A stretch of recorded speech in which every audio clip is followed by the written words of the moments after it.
there, I'm Lindee G, and today we're going to learn about applique. And applique is just one of my favorite things to do, and I'm going to show you why. I'm going to show you a bunch of samples to start with, and then we'll see how to make applique work on our embroidery machine. So here's my latest project. He is 30 inches tall, he has over 30 appliques, and you will need a large hoop because he is multi-hooped. And he's 3 hoopings. But would you really want to sew that many stitches in that big a design? I mean, you'd be sewing forever. So this really takes advantage of a lot of different stitch types and a lot of different fabric types. So he may not be up on the website yet. I have to finish writing the instructions and then he'll be up. So here's another one of my favorite pieces from a couple years ago. This is machine embroidered applique. So I designed the quilt, I did all the applique, I pieced it, but I had someone long arm it for me, and she's a pro at that. So this is birth month flowers of the year, and looks like I have it hanging upside down, but really doesn't make any difference. But what I like about this is that just by changing the fabric types, changing the borders a little bit, you get a completely different look. So look at this one. A lot of times I will have these hanging side by side at a show. People think they're entirely different quilts because they look so different. Now, one of the things I like about applique is you can embroider on things that you can't otherwise embroider on. This is fishnet. And I can't really put an embroidery design on there, but I can applique on it.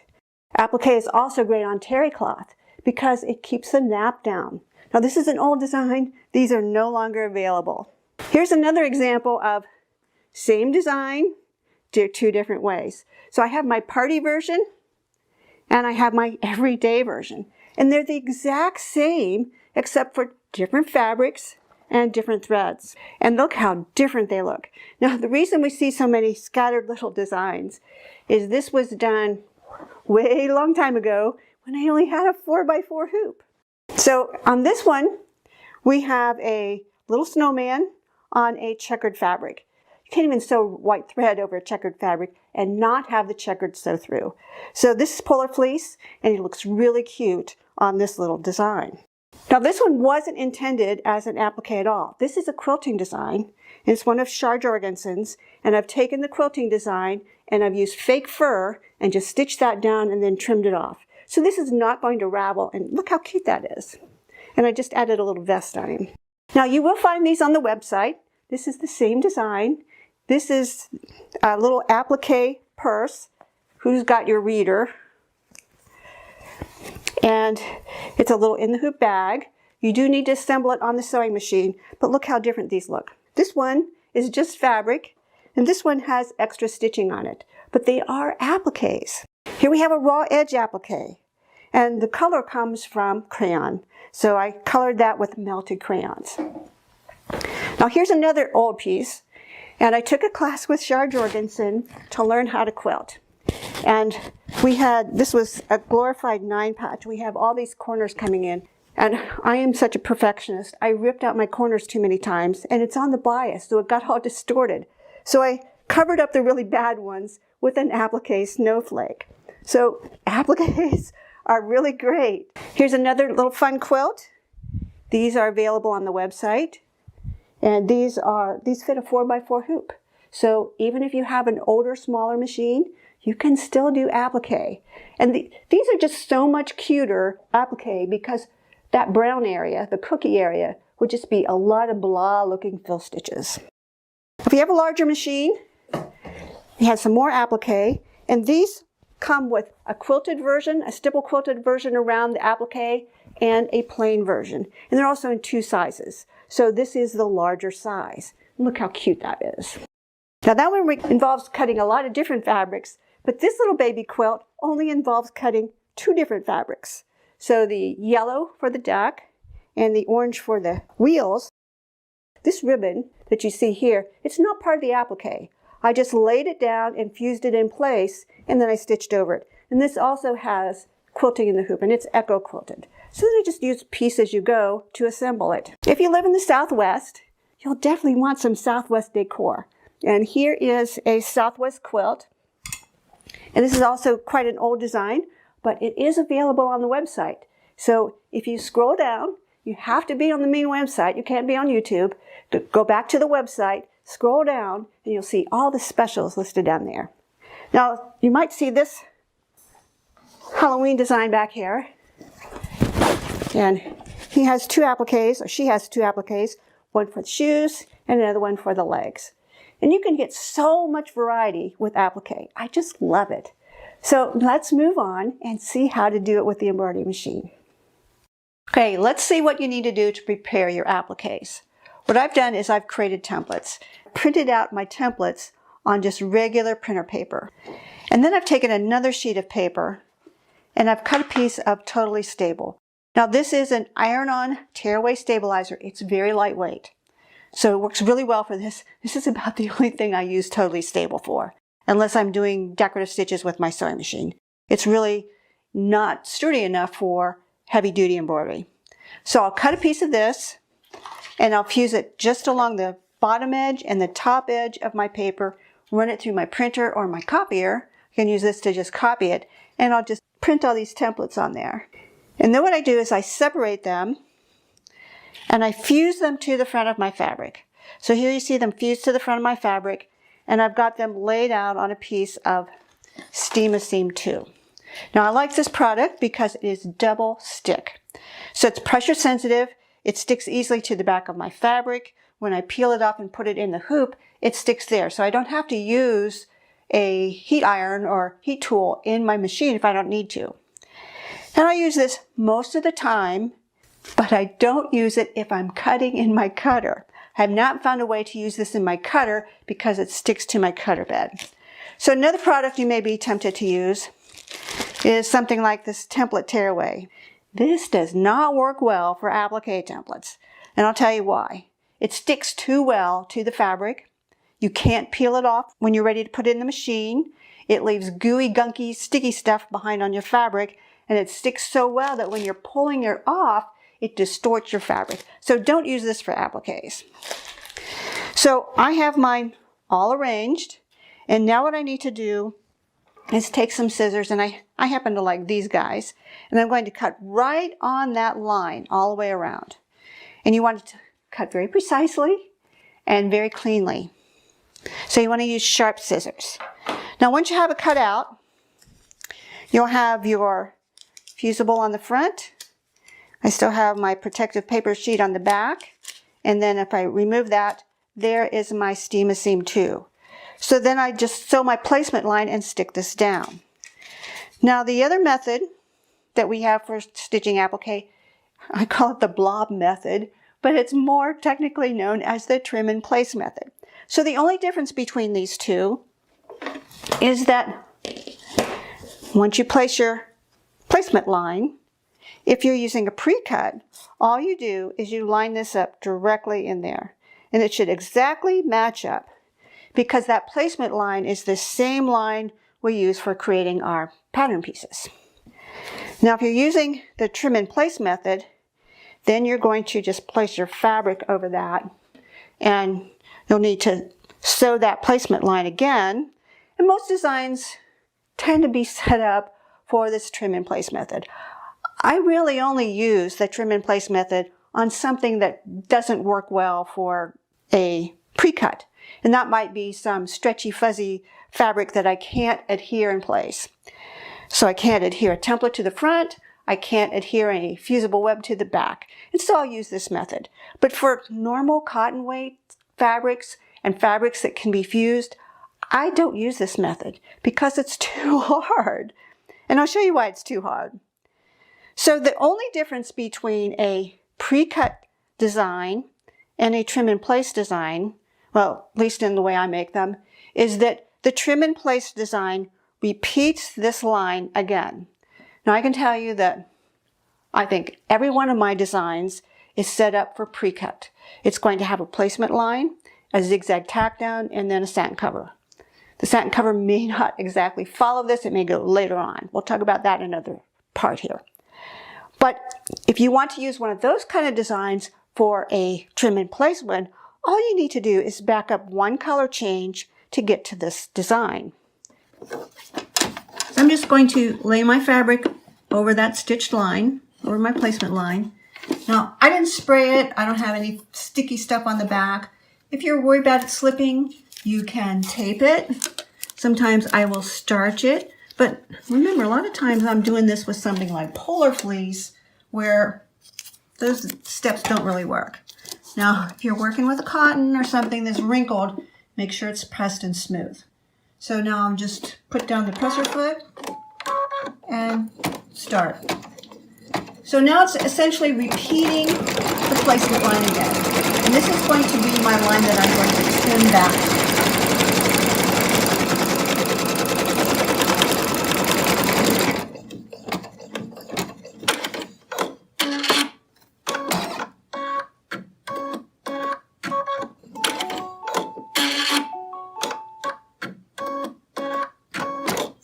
Now, did you notice how it actually stopped there, but it moved up here and did a little stitchy thing?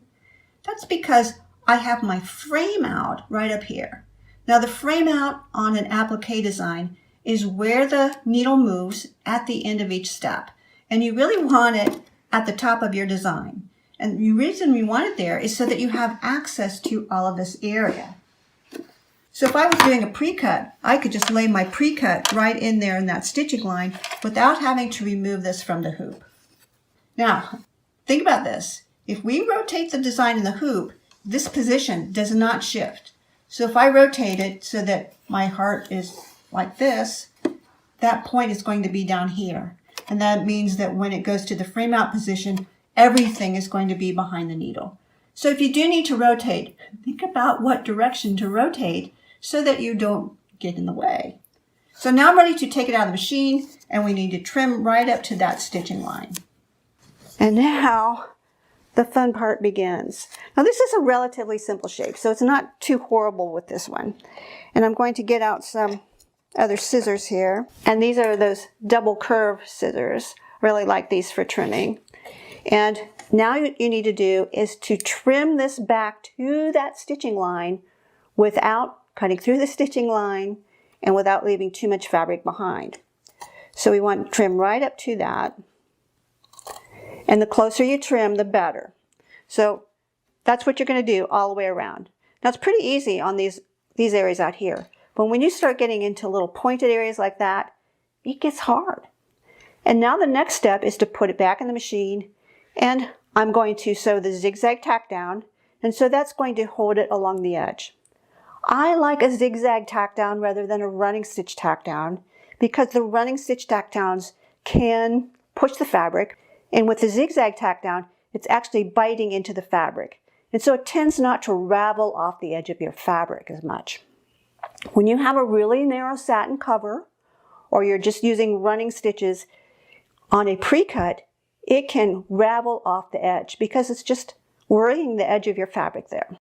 So that's pretty much all there is to a simple applique. Once your applique is done, you will not know whether you used a pre-cut or a trim in place, as long as you trimmed carefully along the edge. And that's what I see most often on Facebook. I see these appliques and there's little pokies sticking out and fabric edges sticking out, or they cut into the fabric, or they didn't place it accurately and then there's a gap in there. So when you have a satin stitch that's, say, 3 millimeters to 3.5 millimeters wide, that's pretty safe for your fabric. When you start getting down to 2 millimeters or thinner, you have to be very, very precise with your fabric placement. Also, you'll need to have some kind of fusible web. When you have a fusible web under there and you activate it after you've stitched, and you'll do that by pressing it from the back, that will make your fabric more permanent. It'll make it look better longer. Now here's another tip. I pre-wash my fabrics ahead of time. I pre-wash my appliques, I pre-wash my base fabric, because you don't want one of them to shrink and the other one not to. So can you work with fabrics that aren't washable? Sure. You just need to pay attention to how you work. Also, this is a quilt weight cotton. We can fuse onto this. I've worked on other items that I can't fuse onto. And so then what I'll do is I'll use something like KK2000. And I like this spray because it's more targeted. It doesn't go all over my sewing room. And you want to just kind of mist the back and put it down. Or you're going to mist the back of your template and put it on the front for cutting. Now, this stuff dissipates rather quickly. You don't want to go too heavy on it. You just want to mist your template pattern quickly, put it on the front, and cut it out quite right away. You need to make sure that your template does not shift when you're cutting. So that's why I like the Totally Stable. Yes, you can use freezer wrap, but I found that freezer wrap just doesn't stick as well. I mean, I can iron and iron and iron, and it still peels off while I'm trying to cut. So that's why I like this. And there are probably other iron-on tearaways that you can use. Maybe you could use a pressure-sensitive sticky backing. I just don't care for the pressure-sensitive stickies because some of them just don't peel off as easy. So let's look at a couple other designs. So let's take a look at this little design. I like designs like this because you can make it into a little girl elephant or a little boy elephant, and it just depends on your fabric colors. Now this one is from Applique Designs, and it's by Artsy Knots. Now, do we know if it's a pre-cut or if it's a trim in place? We don't know by looking at this. It didn't come with any templates, so if it is a pre-cut, you're going to have to figure out how to make your own templates. And I did that, so I made my own templates because look at this design. Do you want to try to cut that out in the hoop? I don't think so. You are not going to be able to cut that out without disturbing your hoop tension. When you trim in place, you have to trim with your hoop flat on something. You can't be putting fingers up underneath it so you can push the fabric up and trim closer. If you do that, you are disturbing your hoop tension and your stitches are not going to align. So this is just a little elephant. I'm adding it to an in the hoop design here. And this is an in the hoop baby bib. When I brought it in here, I changed some of the colors so that I knew what they were. On here, we just see number 1 is orange sorbet. Number 2 is buttercup. We don't know what those do. Now what they do is that first color in this design is the placement line for the body of the elephant.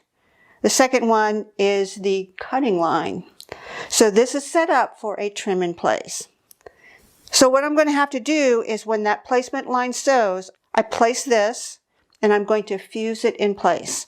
I do have my steam seam on the back and I have my applique iron heating back there.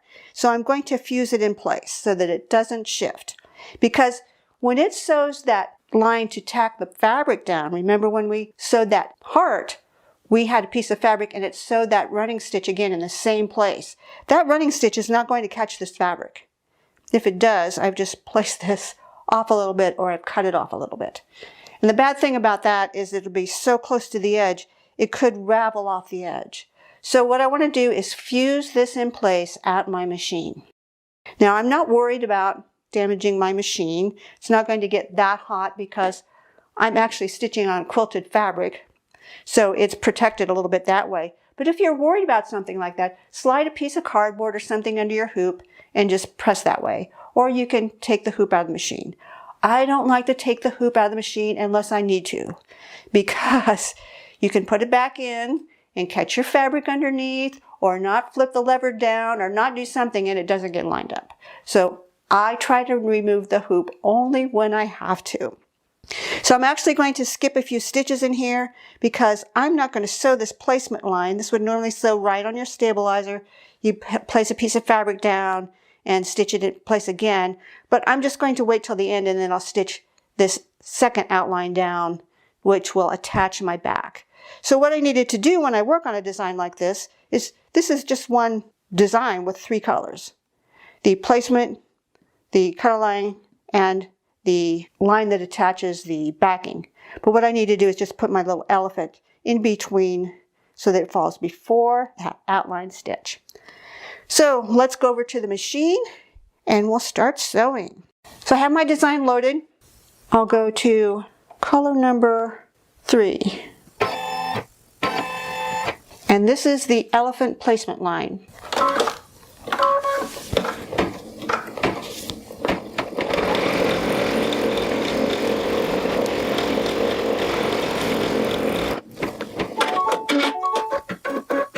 Now notice where it stopped.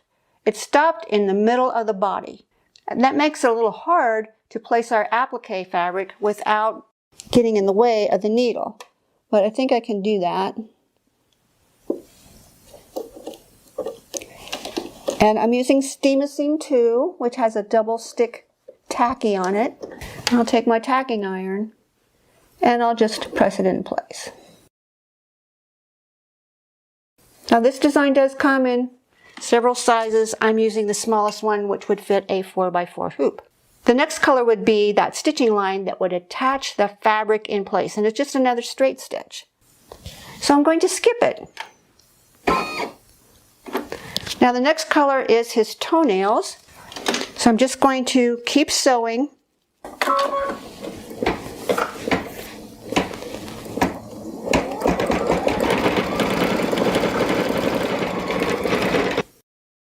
So at this point, my toenails have sewn, the cheeks have sewn, some little face details sewn, but there has been no zigzag tack down on this.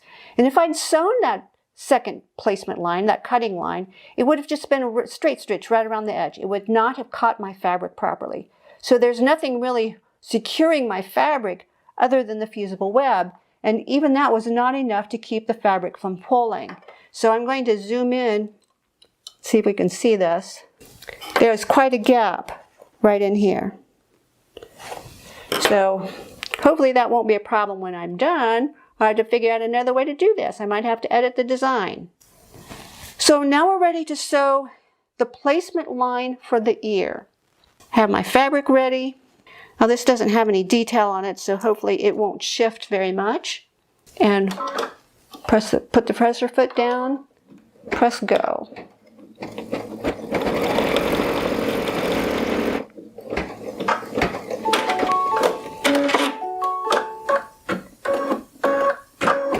Now this one did stop at the top, so that makes it easy. I got the wrong one there. So get the other ear. Just fit that on there like that. Press it into place. Put the presser foot down.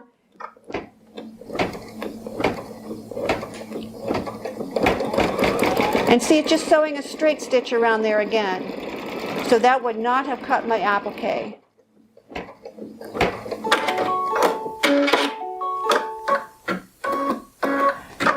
The next color that sews is the satin cover.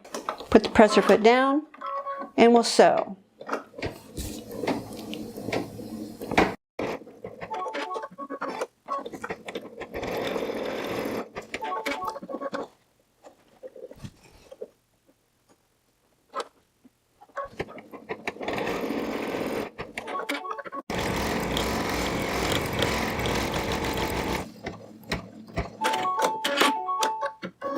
Our little elephant is all stitched. He looks pretty darn cute.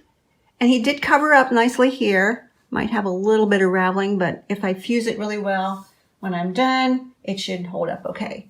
Now the next step to finish my project is to lay my backing fabric face down, stitch all the way around, then I'll trim it, take it out of the hoop, and turn it right side out. Okay, so here's my little baby bib after I finished it. Isn't that cute? And it works up really quick. So can you imagine making a little stash of these for gifts? So you can make them in different colors, so you always have one on hand for whatever gender baby you have. Now this is a pretty short sewing design. It's less than 6,000 stitches, so it does work up really fast, even with the added baby bib project on. Now let's look at another design. So here we have another design from Embroidery Designs. This one is by Dakota Collectibles, and it's a pottery applique. And I have a Southwest theme in my house because I live in the Southwest. And so I thought these would look really great on some bath towels. Now this is a pretty big design.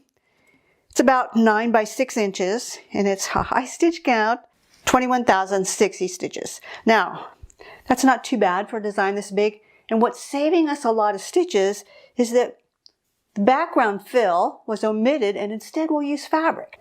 Now on towels that's especially good, because number one, you're not drying yourself with a big wad of stitches and stabilizer on the back. But number two, the fabric applique helps keep the nap down on the towel.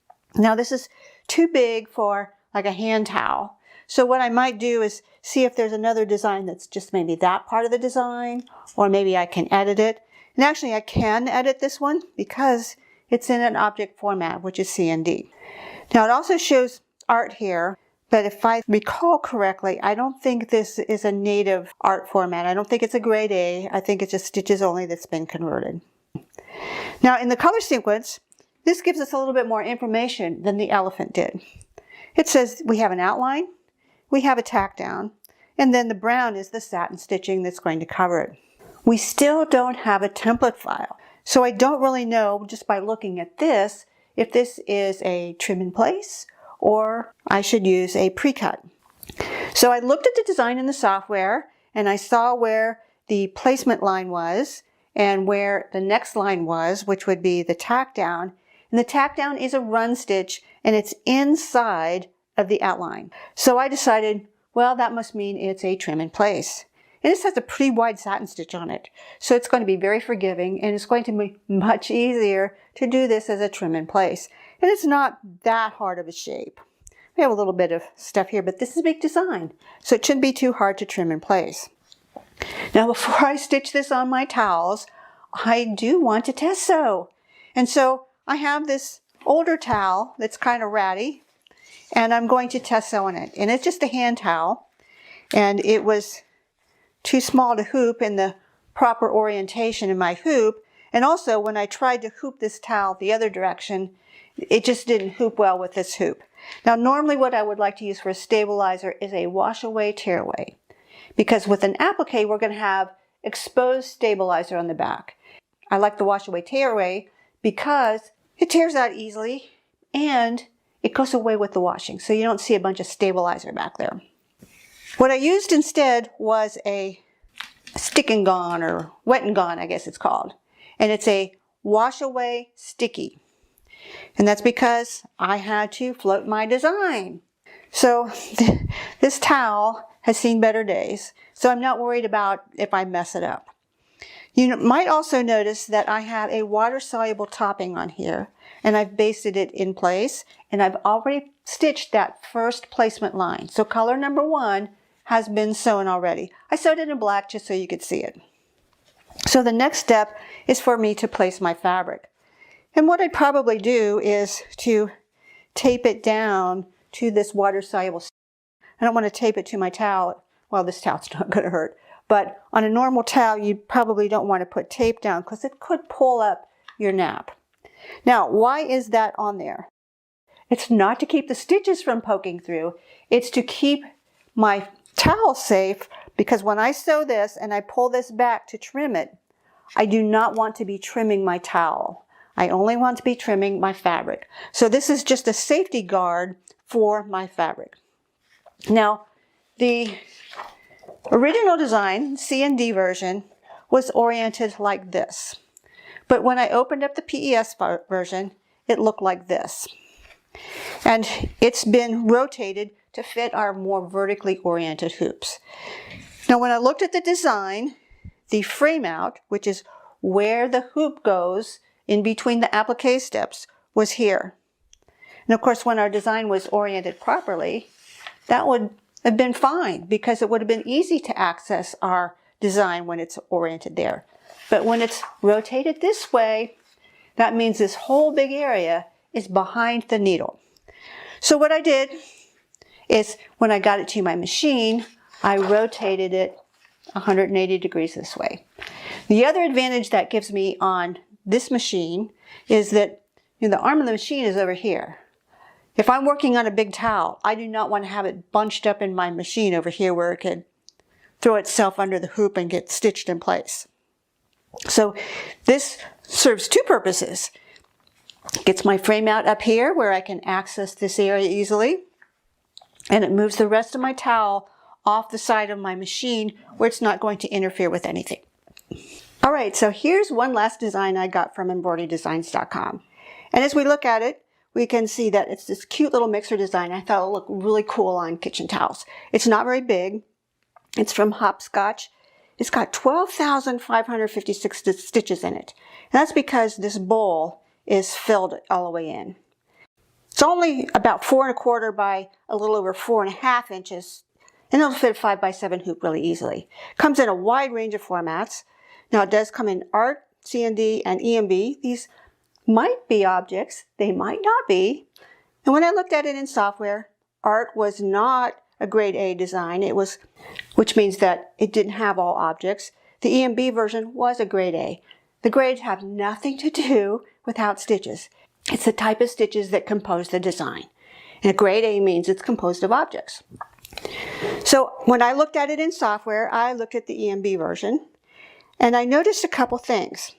Now, first of all, I wanted to sew on some towels. Now, this is an old one. You can see it's kind of dirty up here, and I was just going to test on it. But this is sort of a waffly kind of texture. So it has a high-low terry cloth. And when you put an applique on this, it's going to be sitting on top of the textured part, but not stuck down to the flat part. So that's a concern when you're picking a design, because you'll probably want to go with something that has a little bit wider satin stitch. When I looked at this design, it only has a 2 millimeter wide satin cover. And the placement line is only a 0.5 millimeter in from that outside satin stitch. That is a little too close for comfort for me, because you all know that when you stitch, satin stitches pull in. And if they pull in enough, you are going to have fabric exposed. So you're going to need to cut your applique very precisely and place it very precisely if you're going to use this design. Now, I'm not going to use it on this fabric because I don't think it's going to cover well on this. I could change to a different fabric, or if I'm still concerned about that, I could just skip the applique. And if I skip the applique, I would also skip these fill stitches in here. It's real easy to do that because it's own color change, I think. I would probably take it out in software so that I didn't forget to do it in the machine. Now, could you enlarge the design so you had wider stitches? Yes, but you need to look at the design to see if that's okay. This little heart is satin stitches that run up and down. And those stitches are almost 10 millimeters long at the longest. So you can't enlarge this very much, or you may have a heart that has missing stitches where the stitches just got too long. So this is really why you need to look at the design in software to see if it's going to work for how you want to use it. This is a usable design. It's not going to work for the way I want to use it. So I'm going to skip this design. I've opened up my software, and this is Hatch Digitizer. You don't necessarily need to have Digitizer software to do what we're mostly going to do in here. So what I want to do is poke around in designs and show you what you should look for before you sew a design. So this is the simple basic heart shape that we saw stitched. And it was digitized in Hatch. It's just a simple shape, and it's an applique object. In most software programs, objects have special properties. And this one is sort of an applique all rolled into one. We see one color here, but if I go to the Colors tab, we see 3 colors. And that's because it's kind of bundled in all these steps. This one's set up for a pre-cut, so there we see our placement line. Here is our tack down. In this case, it's a box zigzag. And then we have a cover stitch, and in this case, it's a satin. Now, although we have 3 colors here, we can sew all of these in the same color. We don't have to stop and change for every color. So if you have a design that has multiple appliques, you can freak out over the number of color changes in there, but it's really just these extra steps to get the machine to stop. So I'm going to turn off Tree View, and we can see these little triangles here. In fact, I'll zoom in. Press B on the keyboard, I'll zoom right in right there. And I'm going to also press S, and that just turns off these stitches. And you see some extra dots and stuff here. What's going on is this is my frame out position. And the frame out is where the needle moves in between these steps. So these little triangles indicate there's a trim. That's because we have 3 colors here. So it starts and ends right there for this, starts and ends right there for the tack down, and starts and ends right there for the satin. And what that means is if the needle stops there, it means all of this part of the design is in front of the needle. And so that's a good thing because it means that we can place our applique without taking our hoop out of the machine. So this is something you want to look for. Where is it going to stop when you sew it? So you did see this little elephant sew. He's really cute. We see that we have a placement line. We have a tack down line. I'm going to turn off Tree View, and I'm just going to select these 2 objects, and I'm going to hide everything else. See right there, that's where he starts and ends. So that means that if we are using a pre-cut, or even if we're using what I call the blob method, which is the trim in place method, we have to somehow smooth our fabric back behind the needle. And it can be hard to see, especially on a multi-needle machine. It's not so hard on a single needle, but on those multi-needle machines, it's really hard to see behind those needles. Can I move that? Not really, because this is a stitches only file. Now notice that we only see one, looks like one object here. That's because our placement line and our tack down line are stacked right on top of each other. And as you saw when I sewed this, I used a template. I managed to cut a template from this, and I will show you how to do that. But when I do that, I have nothing that can tack my applique cutout in place, because these lines are going to be right on the outline. And what happens next, I'll unhide these, unhide selected. So it's going to sew all these things. And in the meantime, that's kind of pulling on my fabric, and it's not held in place. And I did try to fuse it, but evidently I didn't fuse it well enough because it pulled right there. So how would you fix that? Well, if you have digitizer, you just digitize in another object. I didn't do that. I just let it sew the way it did. But these are things you need to know ahead of time so that you can plan for them. Now, would it have been better to do a trim in place? I don't think so, because look at these tiny little areas here. How would you get up in there and trim that out? It would be really, really hard. This little square here is a 4-inch hoop. So that represents my 100 millimeter hoop. This design has multiple appliques. We can see that they are the placement lines for the body. Here's the placement and tack down for one ear, and here's the other ear. So I'll unhide those. Unhide selected. So this has multiple appliques, and they're all placed separately. Now, I often do that, even though technically these could have all been placed at the same time, but in most cases you don't want to do that. And the reason is, the more appliques you place at one time before they all get stitched into place, the more your design can shift. I prefer to take my time at the machine. I'd rather spend a few extra minutes or seconds changing a thread or adding another applique than sewing a big design and having to throw it out because it didn't turn out good. So I like that this is a multi-step applique. I just wish it had tack down stitches that were zigzags. Here's where I've added it onto my baby bib. And this is just this really simple shape. It's an in the hoop applique baby bib. And normally what you would do, you would use this as a placement guide on your stabilizer. Then you'd place your big blob of fabric down. And then you'd use the second line, this one, to tack it in place. Then I've added in my little elephant, so all my little elephant sews. And then the last step that sews is the seam line. So that's where I place my fabric on the front, face down, stitch that, and then I'm going to turn it through this opening. So this baby bib is just a personal design I have. It's one of those things where I thought I was going to do something with it, but that's all the farther I got. So it's just sort of a template thing that I can use. It does require 6x10 hoop. So here are those Pueblo pots that I was talking about. And I really like this design. This is from Dakota. This is the CND file. And see these stitches that are zigzagging out here? It's because this right here is that frame outline. So it jumps out to there in between the applique stops. We have objects, so we could change them. Now, because this has already been included as a PES file, I'll use that. This is all stitches.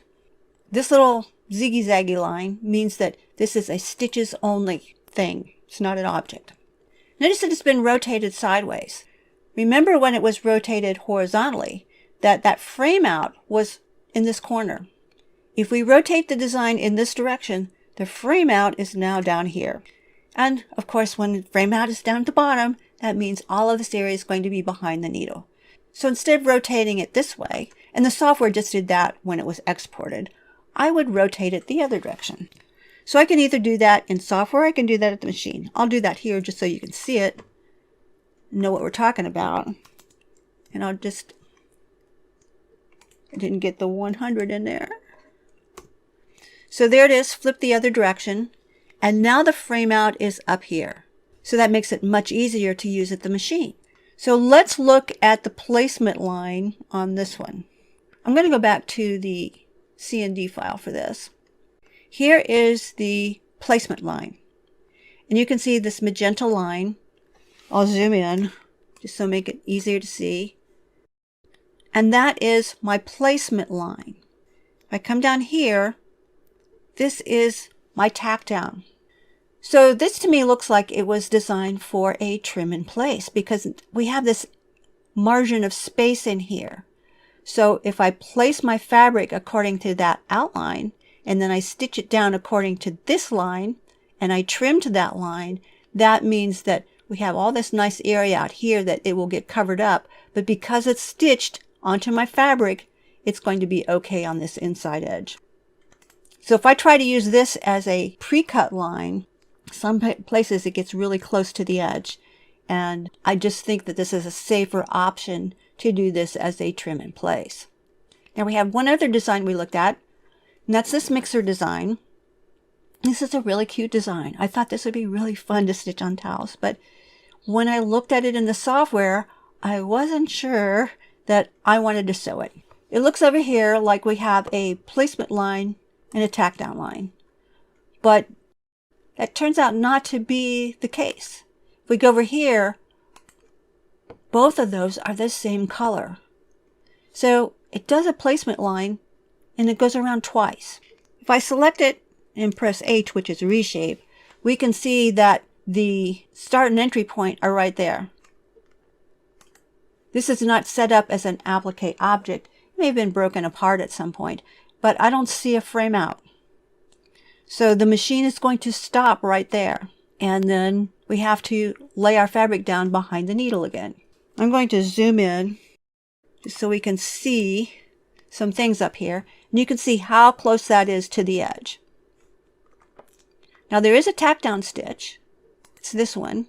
And it looks like it's right there, but it's an offset. Well, I'm going to select these. And I'm going to hide the others. And I'm going to turn off True View. So here is my placement stitch. And it goes around and sews twice. And here is the tack down. And you can see that it's just coming in from that outside edge, which is really nice. Because if we cut our fabric to this line, then that means our tack down is going over our fabric edge and holding it in place.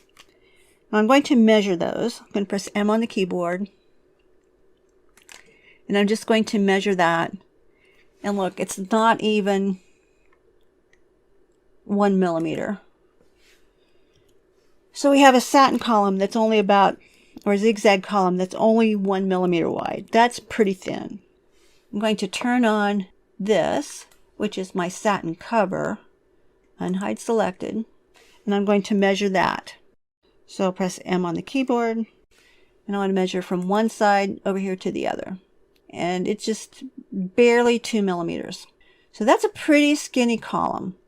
If I turn off True View and I measure from that placement line out to the edge, it's, you know, about 1/2 millimeter. When we sew the satin stitch, it's going to pull in, and let's say that it pulls in half that distance. Will we be able to place our fabric accurately enough or trim it in place accurately enough so that it's not exposed? I don't know. That's kind of iffy for me. So no advantage I have here is that this is an object-based file. So I could change these stitch properties so it suits the way I like to do applique, which is a little bit more comfort zone on that placement and tack down and cover stitch. Now, what if you don't have an object file? Or what if you have a program that can't read an object file, or at least this object file? What can you do then? One thing you could do is you could enlarge the design. Let's see if we can do that with this design. If we look at this heart, it has some pretty long stitches on it. So I'm going to press B on the keyboard. I'll zoom in. I'll press M to activate the measure tool. And I'm just going to measure from one side down here to the other. And that's 9.72 millimeters. Press escape. Let's measure here. 9.17 millimeters. So that's pretty long. Some machines cannot stitch that long. And if you've ever enlarged letters, if you're on Facebook, you've probably seen this in some of the groups where someone's done some really wide satin stitch letters, and then at just certain points in the letter where the column got thicker, there were just no stitches there. It just didn't stitch anything. What happened was the stitch length in the design exceeded the stitch length of your machine, and the machine just couldn't stitch it. So can we enlarge this design? Maybe, maybe not. We definitely don't want to go any bigger than 12 millimeters, because about 12.2 something is a jump stitch in most machines. And then it wouldn't stitch at all. Now, because I have Hatch, and because this is an EMB design, I could fix that.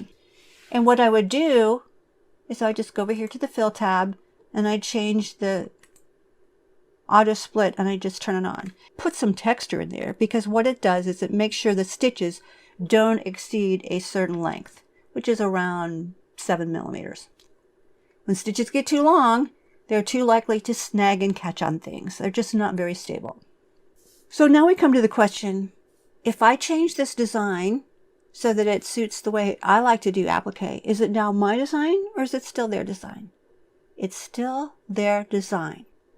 Assuming that I have the rights to stitch it and sell the sewn version, I'm okay. But I cannot give away or sell the design, even though I might have made significant changes to it. It's still their design. So let's look at one more design. This is a design I just finished. It is a multi-hoop design. Here you can see it with the 3 overlapping hoopings. I'm going to turn off the hoop for now. And these are appliques. This has over 30 appliques in it. This is the whole combined version. So when you look at the color sequence list, and we'll do that by going to Print Preview, here you can see it says it has 130 colors. Really, it has 23 colors. Now it's counting the placement line and the tack down, each as a color. So really it only has 21 colors. And remember, they're not all in the same hoop. I do have some extra colors in here, like I have gold in here twice because sometimes I want metallic gold on places and other times I want regular gold. But don't freak out when you see a multi-applique design, because each one of those appliques is going to have 3, possibly 4 color stops. And really, you're going to be sewing them all in the same color. So number 9 here is after I've sewn a couple placements here. So all the colors from 1 up to 9 can be the same gold color. Now, how would you know that? Well, you snoop around in the design to see where it changes. So I'll close that. So for example, if we go back to the baby applique, all these colors look pretty similar down here. So on this design, if I was happy with the toenails being the same color as the placement line, say they're not going to be significantly different, I could sew colors 1 through 6 all in the same color, because only these toenails are visible. These are just placement guides and stitching, cutting lines. These 3 can be pink. Actually, these 6 can all be pink. So colors 12 through 17 can all be sewn in the same color that you use for the cover here. So you don't really have as many colors as you might think. You're just having these color stops. Now, when you saw me sew this, you saw that I used pre-cuts. This design did not come with any templates. So how did I get those? Well, what I did was I took this one, hold down the Control key, and copy these placement guides. I copied, created a new document, pasted, and then I just kind of moved these out a bit so there's some space between them. Oops. And these are stitches only. See, they're just stitches. On a normal Hatch created design, let's go back to this one. I can go to Export Cutting, and it sees I have an applique shape. And it gets that from this applique object. Now, if this is not an applique object, I'll break it apart by pressing Control K a couple times. So that's not an applique object anymore. Make sure that's not an applique object. Now when I go to export cutting, it asks me, do I want to export the embroidery shapes? Because these are not applique shapes. These are not applique objects. What I really want to do is just export that one. So I select it, export cutting, and then there I can get just that file. And that's the exact size and shape I need. Now on the baby elephant there, we've copied those objects over here. Well, they're not objects, but they're just stitches. And if I select all, and I go to export cutting, these are grayed out because these are not objects. It has to be a closed object. What I mean by closed object, if you can think of the difference between a rubber band and a piece of string. A rubber band is a closed object because it's a continuous outline or continuous shape, and you don't really have a start or end. A piece of string has a beginning and an end. Even if you tie it into a knot, you still have two end pieces, right? So it has a beginning and an end. Those are objects. These are not objects. But on some designs, I can go to Create Layouts. You will need Digitizer for this step. Create Offsets, Outlines and Offsets. Click Object Outlines. I'm going to pick a dark color. Click OK. And now these are actual hatch objects. Now when I go to Output Design, I can export cutting, and I have applique shapes, and I'll export the current design or export selected designs.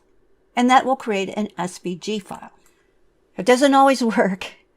So if it doesn't, what you do is you can still copy and paste those shapes into another file, and this time we'll go to Capture Design Image. And what this does is it will create a file that has PNG outlines. They'll look like stitches, but they'll be outlines that you can use for your templates. It's going to be a bitmap. I don't know if you can convert that to an SVG that a cutter will read. Kind of depends on your cutter. But you could still use it as a hand-cut template. Other software has these capabilities too. You just need to look in your manual and see how to do it in your software. So even if it won't export a cut line, like an SVG, you can probably do this as long as they're separated by color changes, and they are, because it has to have a separate color to do that placement line. So poking around in software, in designs, can help you learn new tricks. Once you get to a certain level, you can start looking at designs and decide whether it's what you want to work with. For example, if I have a nicely firmly woven fabric, I'll probably be fine with this. But if I have a fabric that is not very stable, that could easily ravel, I would not want to use it with this design. With this design, I would want to think about using a fabric that would require trim in place. Fluffy fabrics like polar fleece, I almost always use trim in place for that. Now for fabrics like polar fleece or fluffy furry fabrics, you can't fuse something to those because they'll melt. So a lot of times I will use a trim in place with those, especially if they're bulky, because even if you do cut it to shape, that extra thickness can cause a problem with the tack down, and the tack down doesn't catch it. So I might want to use a trim in place on this. Now it'd be really hard on this small guy, but remember he comes in 3 sizes. So a larger one could be more easy to work with. So having software is so useful. You'll learn a lot about your designs. You can prevent a lot of mistakes. And depending on your software and the format you get, you might be able to adjust the design in a way that makes it better suited for your purpose. So let's do a quick review. Here's our little heart. And I've sewn the same heart, and all I've done is use different color cover stitch. Here I've matched my heart fabric. Here I've matched my background fabric, and here I have a high contrast. It's the exact same design. Here the heart looks smaller, here the heart looks larger, and here it just really bold, looks like a coloring book kind of, because of this bold black outline. One of the things I love about Applique, it sews on so many different types of fabrics. It's the closest thing we have to a universal design. And you have so much variety with it. So even with the same fabric, look at this one. I've laid down a piece of lace with a piece of ribbon through it when I stitched this one. Here I crinkled my fabric. Here it is with the blanket stitch version. So here's a reverse applique. And instead of putting the fabric on the top, I put it on the back. I did all the same steps, and this time I cut out the inside and I kind of snipped in here like fringe, and then I ran it through the washer and dryer so we have this nice kind of rough looking design. You also see a lot of raw edge applique. And here I've used the same heart, but I've just done some kind of free motion stitching around the edge, and it's the fusible web that is going to secure this piece of fabric to the background. So there's so many ways to use applique. Start with a simple design, work out your technique. I find that I get a much better result using the pre-cuts than trying to do the trim in place. When you trim in place, you're taking more time at your machine. There's more of a chance that you can disrupt your machine tension, because if you push up on your fabric so you can trim next to the edge, you are distorting it in the hoop and nothing will go right after that. So I hope you've enjoyed this class. If you're on YouTube, you need to go back to the main web page to take advantage of the specials, and you just need to scroll down below this video.